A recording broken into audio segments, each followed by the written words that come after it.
Well, good evening, Simpio. Yes, we continue with our rolling coverage of the ANC's 54th conference, elective conference that's taking place here in Nasrec. And earlier on, we saw the nomination process that has gone underway. We saw the numbers and some declining the nominations, including the nomination for Treasurer General, which Mokoena has declined. And the person who was inside was Mbeje, who will be speaking to him in just a bit about what his experience was inside compared to what happened yesterday.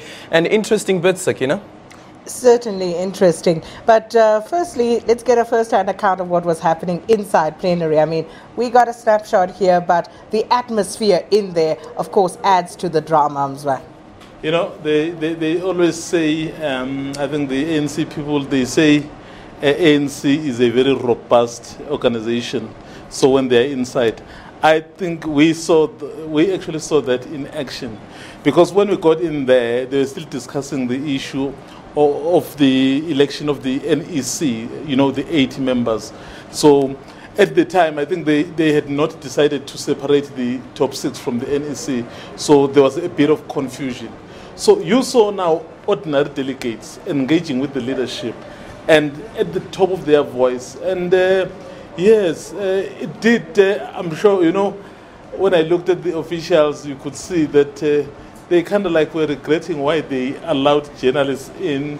But I'm sure at the same time, they probably said, well, they need to I actually tweeted earlier on that poor Mbeje has to deal with point of orders in Parliament and now have to deal with point of orders here in this conference. But unlike Parliament, these are not 400 parliamentarians. These are like 5,000 delegates. And you see one thing that we noticed is that they are all equal. You know, the delegate, whether it's the NEC member or it's the ordinary branch delegate, they are all equal. So when they demand to speak, so they have to be heard. So yeah, that was quite interesting. It was democracy in action. But it also seemed like a bit of a power struggle, you know, a young little power struggle playing out there, looking at the provinces that spoke out and how they almost, you know, went in response to what the other province was raising. And even from the current leadership, you know, how they seem to rebut one another, Sophie. Well, indeed, if you remember very well, in 2007, the Youth League, Sihlesigalala then and Mbalula, they were the real, you know, people who were pushing and who were very vocal in that conference. And when I was in there, I saw the Youth League also pushing very hard in terms of ensuring that whatever they proposed had to be taken into consideration. And you're talking about the different generations. And secondly, the issue of provinces, you begin to get a sense of balance of forces when a certain issue is raised and how other provinces are responding. You then get a sense who is agreeing with who, and in terms of votes as well, what is likely going to happen. Do you think at all, just listening to some of the delegates and the type of language and the body language as well, that because of what you mentioned earlier on, Mzwai, that we are all equals here. This is now the ANC delegates, and that confrontation between delegates and the leaders. You even had Tony Ngen, who went up to the podium actually to just reaffirm that this is conference, and conference is the highest decision-making body, in such an aggressive tone. Well, it's all about also, you know, ensuring that you position yourself, you sell yourself to the delegates, that please remember, I guess that's the other thing, when you nominate NEC members, I'm available, and can you please, you know, that's how they communicate. Yes, yeah. It's not even power struggle. Remember me. I want to be in the ballot. I want to be on that list. I'm sorry, you wanted to add something? Yeah, no, I'm saying, I think one thing all of us were looking forward to as journalists, because when you were talking about the balance of forces, ordinarily, you know, when people are raised from the floor, so they have to meet a threshold of about 25%. So, and then it does give you an indication if that happens. So, but we were quite disappointed because if there was one candidate perhaps who was raised from the floor, so they were going to be forced to be counted. So, and then knowing the numbers that we know now, we know that branch delegates are about 4,776. So you would know that, oh, okay, this candidate is in this faction, so he or she got this number. Possibly this leadership contest is going this direction. So somehow we got deprived of that. But it was very interesting. I mean, if you hear those delegates forcefully expressing themselves, you can see they want to be heard. So they really want to be heard. I was looking forward when that process was going to get underway, if there was an agreement to have a second deputy secretary general. You recall when branches were nominating the leaders, the issue of the second deputy secretary general and the second deputy president, it wasn't there. Therefore, here, after the amendment of the constitution, they were going to be forced to nominate from the floor. And I was like, I want to see who is going to nominate and how many support that person is going to get and from which faction. And it didn't happen. So I'm still a bit confused. Well, in government speak, it wasn't an apex priority. So deferred to the next conference, of course. But then I also thought it quite interesting that the issue of identification drew such a lot of flack. Because why is that a difficulty? Why is that even an area of contestation? Yes, it's a problem because the ANC is the governing party. They must lead by example. We know that during national elections, you go to the polls and you are being told that when you go to the polling station, you must have your identity document, or, you know, just to ensure that you are the right person. And I think as the ruling party or the governing party, they have to lead by example, and they have to identify themselves when they are going to vote for leaders. But why was it even, I think what Sakina's trying to get to, why was it even a problem? Why was it even an issue? Because we know that normally when you go and vote, you must go and vote using your ID. Why was it a bone of contention? And who raised the loudest objection to that, Mzwai? Yes. Maybe just before I answer that, so what happened inside, there was one delegate who raised that issue. I think he was from Northwest. And then he said, because they have these tags, which are written that are tags for voting delegates, they should be sufficient. And then his issue was, he had forgotten his form of identification, whether the license or the ID. So that is why he was raising that issue. He was saying, here I am, because if he doesn't have any form of identification other than the tag, so then he'll forfeit his right to vote. And given that this is a contested conference, and then perhaps to add, remember there are delegates who have been disqualified from voting, but they are still here. So if you don't do those thorough checks, and then it can fall through the cracks. Actually, now that you've mentioned that, the delegates who have been allowed to participate, those who are coming from these branches that have been nullified and these structures that have been nullified, do they have a different color tag? Or are the tags the same? I can't say with certainty, but all I know, because if you look at the tags of the delegates, they're written voting. But if you are a guest, they're written non-voting. So what will happen to those delegates is that their tags will be written non-voting now. The other question is, are they sitting amongst all the voting delegates? Because shouldn't they then have been moved to one side? And it also raises the question of whether they should be in plenary and participating in all of these events to begin with. Well, they can be there as observers. They can't participate in decision making, particularly around voting. And I think they are still in there, but the text will be written non-voting delegates. Do they have the right to stand up and say that I'd just like to point out what Rule 15, for instance, of the ANC Constitution says? Because then that means that they participate. Remember, their status has been converted to observers. So, which means basically they can't take part, because if they take part in a situation which will perhaps produce a particular result, that can easily be challenged because someone who raised this issue is someone who was not eligible. So where are they sitting?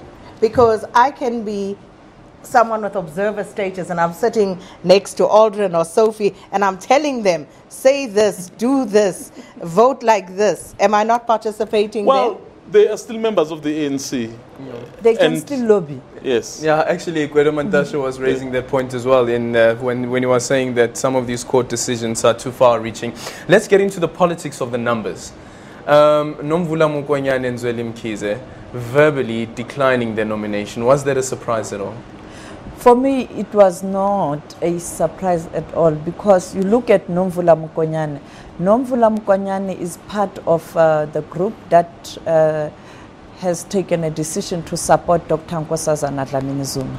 The same with Nkwana Mashabane. So you have a situation here, Nomvula is nominated from the same support base and Nkwana. So how do you handle this? Can you be in the same ballot paper? You are going to divide the votes. Does that, I wonder, Sakina, if that then points to there wasn't a level of agreement, because certainly I would imagine that Nkwana Mashabane as well as Nomvula Mokoena and the lobbyists would have sat down at some point and one would have said that, okay, comrade, you take this position and I'll stand back. Why does it have to come down to this point where somebody like Nomvula would look at the numbers and realize that actually the numbers do not favor me and that's the reason why I'd like to decline? A similar incident happened in 2012. You'd recall that Baleka in the Free State, they nominated Baleka as the deputy president. And in terms of that group, it was only Free State that took that decision. The rest of provinces took a decision to nominate Cyril Ramaphosa. And Baleka had to take a decision to withdraw because that was going to divide the votes. And I think it is the same here.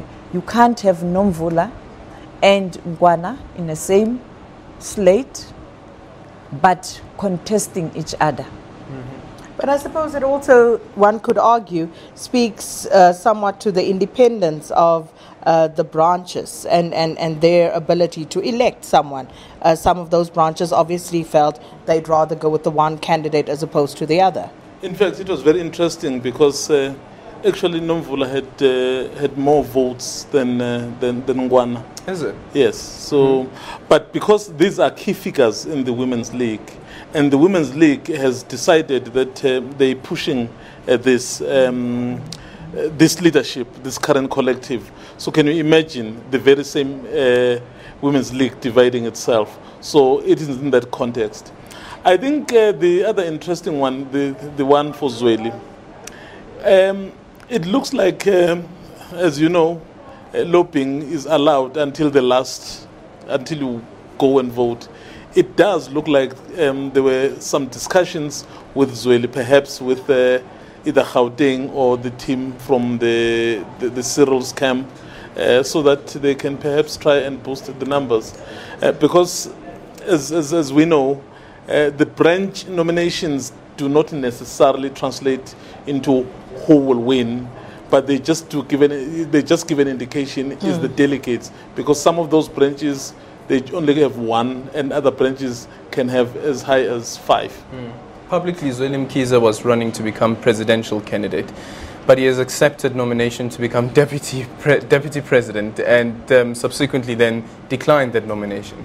Because there's something Sakina said earlier to say it points to the independence of the branches. I mean, even if you look at Lindiwe Sisulu, Zweli Mkhize, all those people were gunning for number 1 post, but branches said, well, so we've made our minds, we still think you need to go to number 2, if at all. What would be some of the interesting factors to watch out for here? From these numbers, from the outcome, what would be the interesting things, the integral things that we as viewers as well should be watching out? You see, it's very difficult to call it, as Americans say it. It's very difficult to call it. Because, as I was saying, branches do give you a pointer, but it's not conclusive. It's up to the delegates. So, and if you were inside, judging by the music, the songs, I think the NDZ supporters, as they say, were quite loud. So should you conclude based on that, knowing that there are still people, if you look around, who are not participating, so who are just sitting, you don't even know what they're planning. So it's very difficult to call it at this stage. But of course, if you speak to both camps, they both say they have it. Yeah. But if you look at, let's take, for example, the president and deputy president nominations. So looking, if we were to go, hypothetically speaking, strictly by the branch nominations, if you had a president coming out as Cyril Ramaphosa and Didi Mabuza as his deputy, knowing full well that Didi Mabuza has put his weight behind Nkosazana Dlamini-Zuma, how do they resolve that? Well, they have no choice. Delegates decide in terms of their votes, and therefore they'll have to work together. They are from the same organization. They'll have to find one another. But it's very difficult. I remember in Free State, I've forgotten which year, you had Ismahashule's slate winning, but losing the Secretary General position. And they had to work with the other guys. The Secretary General had to work with Ismahashule and the rest, but you know, the tension was very, very bad. Okay, let's just quickly take a listen to those nominations for the deputy president position, and I want to touch on the issue around Didi Mabuza, because he's been an enigma during the whole campaigning, and all of a sudden, just towards the end, he finally made it clear that he is with Dr. Nkosazana Dlamini-Zuma. Let's just take a quick listen. For the position of president, we've got Comrade Cyril Ramaphosa, who has, comrades, please give me time and then we can do the rest afterwards. Comrade Cyril Ramaphosa, nominated by 1,469 branches across 6 provinces, and Comrade has accepted nomination. And then we have Comrade Nkosazana Dlamini-Zuma, who has been nominated by 1,094 branches across 6 provinces, and Comrade has also accepted nominations. As things stand, comrades, we have 2 candidates for the position of president, Comrade Cyril Ramaphosa and Comrade Nkosazana Dlamini-Zuma. Do we have any further nominations from the floor for the position of president? The next position is that of deputy president.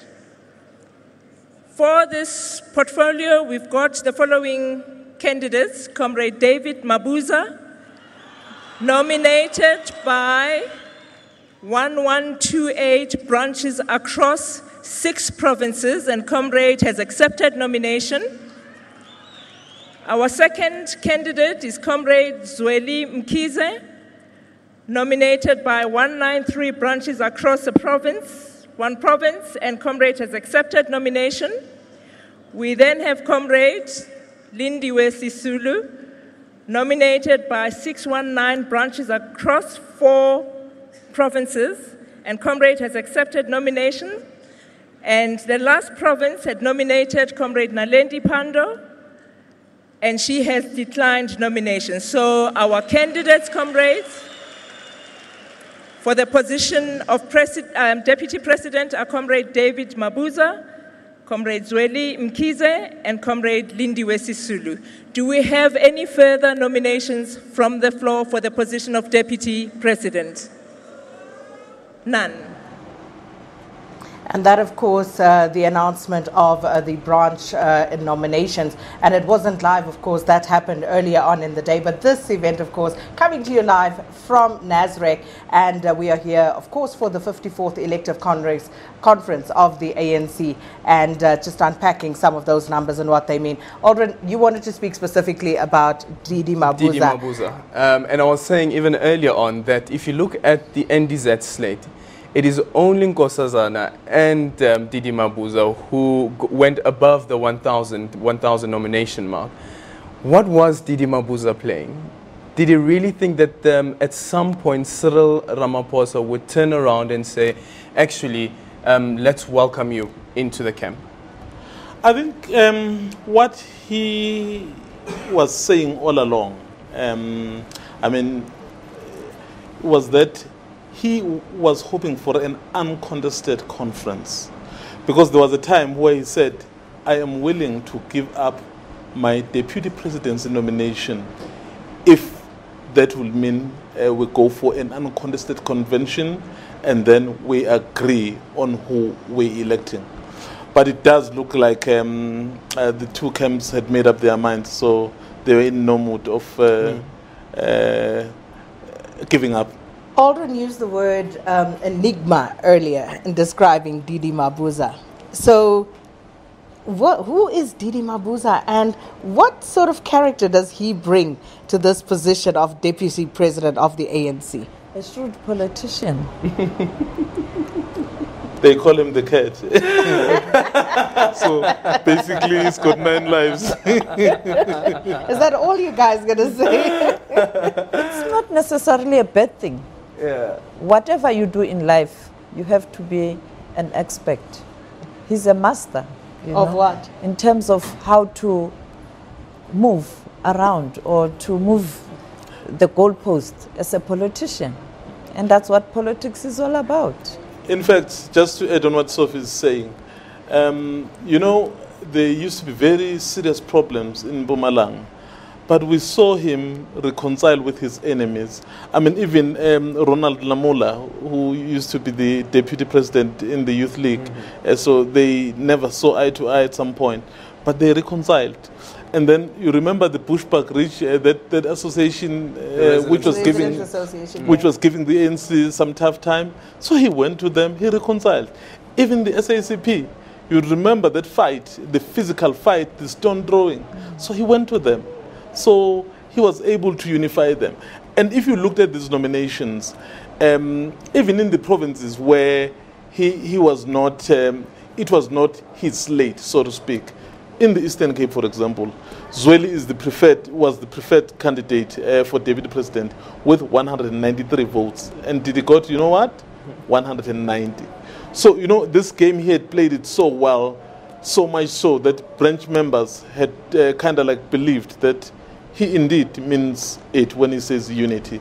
Speaking about his ability then to bring warring factions together, earlier on with the analyst, we were speaking about the alliance and where the alliance finds itself. And I wonder then, do you think that, because if you look at the numbers right now, it seems that he would be the deputy president of the ANC. Maybe he should be taking on the task of unifying the alliance, because he has shown the ability to do it in his province, and probably now he can do it in the organization. But there are different dynamics, I guess, when you look at a national landscape. I think he would be able to do that. I mean, the SACP guy is in the legislature as we speak, the one that they were fighting with. So such is the man. So he's been able to really convince these people to say, you know what, we may fight, but at the end of the day, we seek to achieve the same objectives. So I think he will probably be tasked with that responsibility of really renewing the alliance, because at the moment it's bad in the alliance. It's not good at all. I think it was very difficult for Cyril Ramaphosa to be able to win Didi Mabuza over, because the problem is there was a very loud noise that in the presidency this time around you must have a woman. You'd recall Gwede kept emphasizing that you can't have Cyril Ramaphosa and Didi Mabuza, all of us men in the presidency. It can't be business as usual. So Ramaphosa, being a male candidate, he was trying to say, my deputy must be a woman, and therefore the negotiations will start with a female candidate for deputy president, because the Women's League is saying we want a woman president. How do you manage this, and how do you show the women that you really support the gender parity? How do you do it when you go to Didi and say, okay, join me? If that is indeed the case, then indictment on Cyril Ramaphosa, because it can't be that gender issues are elevated to tick box exercises, because if that is the case, then it obviously it shows that this is the reason why we are finding it hard to make inroads. Patriarchy is rife in South Africa, on the continent, around the world. Why do you always have a deputy secretary general being a woman? I was actually checking the boxes. I remember having a chat with Mzwa in the office after that clip circulated of Cyril Ramaphosa making the announcement of his slate. And I made the argument that Cyril Ramaphosa knows very well that what he was doing was wrong. He did it deliberately to say that he knows that the deputy president's position is being supported for a male candidate. But he wants to probably grandstand one day and say that I, as Cyril Ramaphosa, made the call and I said I want a female deputy president. And Jimutseha, the former president of the Women's League, is supporting Cyril Ramaphosa. So how do you ensure that those women, I'm saying, how do you ensure that women who want to support you can have confidence in you? You remember Polokwane? I remember Polokwane, but the Women's League, as I say, their track record is abysmal in this regard, because they have not shown any shred of evidence that they actually do support a female agenda. Maybe that's why they are pushing hard this time round to have a female president, because that's what they are saying. They want to break the ceiling. Even if, let's say, Dr. Nkosazana Dlamini-Zuma doesn't make it, but one history they've made is that on the ballot box, they've managed to campaign for a female, and then she is on the ballot box. I mean, she's you know what? serious contender. In all honesty, though, we have to give them credit for this one. Absolutely. We have to give them credit for the push for a female president, and they've been pushing really hard.